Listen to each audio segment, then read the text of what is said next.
Welcome to my final video in which I will discuss my storyboard and all of the scenes that will be in it, and also the conventional titles and other sequences that will be included in it. I hope you enjoy this video. The first thing that will be seen in my trailer is the Motion Pictures Association of America splash screen. This is used on every single trailer that I've watched, and it's so conventional and it's absolutely necessary. What will follow this is an establishing shot of a strange woodland atmosphere, and then there will be a second establishing shot of a conventional police office sort of setting, which will be great to sort of show where my protagonist is, and possibly on the first establishing shot where the antagonist is set.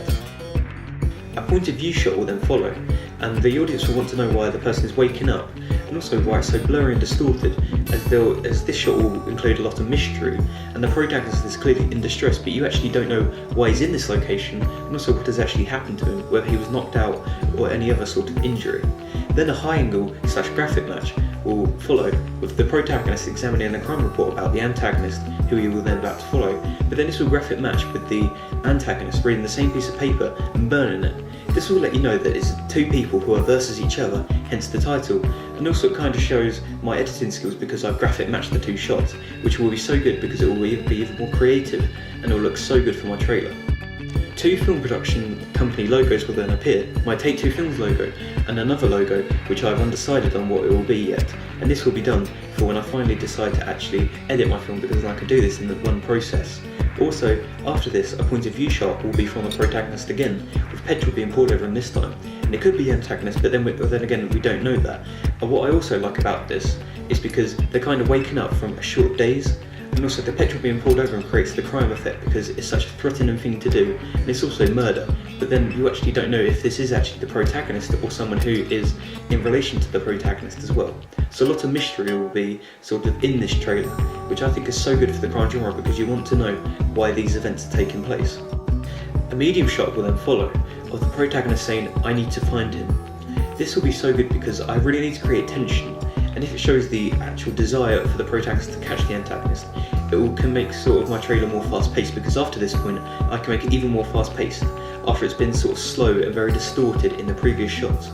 And then after this, a close-up shot will be of a criminal who is unknown, who could be one of the sort of main kingpins in the empire of the main antagonist being arrested. I think that doing this will show the sort of conventional police sort of things, because if I can use handcuffs and other things like that, I think this will be so important because it will kind of be a sort of picking up the pieces sort of mission for the protagonist as he attempts to finally find the antagonist. And after this, a tracking shot of the protagonist entering a crime scene will be so good because then you'll know that a crime has taken place, and also you want to know who's done this crime and if it is actually linked to the antagonist of the film. After this, a high angle shot will be shown of the protagonist sitting at his desk, which is showing that he's breaking under pressure of tracking down the antagonist, and he's so desperate to find him that he's so confused and it's such a mystery. And I think they're showing this because it shows how the detective is so determined, but then also he's battling with himself. It's showing how he's sort of so desired, but he can't actually work out what's happening, and it's so confusing for him because obviously he wants to find the antagonist, but it's taking a toll on his own life and his personal life as much as it is taking a toll on his actual work life, because obviously he could be getting frowned upon for taking so long to find this one character who is the antagonist. After this, a long shot will appear of the two main characters meeting, which was inspired by the 1990 film trailer Heat. Because the film in Heat has the meeting between the two, this was used in the middle of the trailer, which is why I wanted to include this, because I wanted to make it chronological but also have some sort of flashbacks, much like Quentin Tarantino does, and which he is so famous for. And then after this, a close-up shot will be of the detective's computer saying "kill the detective," knowing that a lot of people know who this detective is and they want to stop him, but also that the detective is basically a lone man, so he's got to kind of fight against the whole empire to actually stop the antagonist. A close-up shot will then follow this, with a gloved figure loading a pistol, which will be so good because the audience will be wondering whether it's the antagonist or the protagonist doing this. And also, it will be also different because the audience will wonder if it's the antagonist and what's happened to all the antagonist's people that work for him, and if they've been defeated by the protagonist. Then after this, a tracking shot will be shown of the antagonist dragging a baseball bat along the ground, which could also be used to show that he's going to go kill the detective in a very different way, or the fact that he's actually trying to draw the detective out from the shadows as such, because he's so desperate to find him that it will use any clue, and thus meaning that he'll go out in midnight to actually search for the antagonist.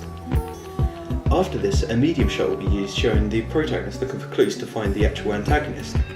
And this will be so good because it will add a lot of realism, because it will show that the antagonist is so elusive and so hard to get, and that the protagonist will actually have to search for him in his own time as well as when he's at work. It will be so good because the protagonist will be so determined, and it will be shown through his work life and his actual personal life, because he'll become so obsessed with him that he'll need to find him. A lot like Rust in the series True Detective.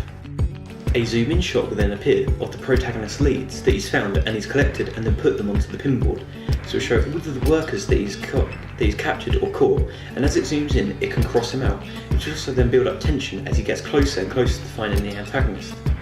A close-up shot combined with a Dutch tilt will then be shown of the protagonist being beaten and drowned. And this will be so good because then you'll wonder what has happened to him and who's caught him, or whether it's the actual antagonist or the antagonist's workers as such. And another thing that I like about this is because it's so conventional, because it's happened in a lot of films where the protagonists have to sort of fight back, and also fight back after being captured and stop himself from being killed by the antagonists. And then also after this, a zoom out will then appear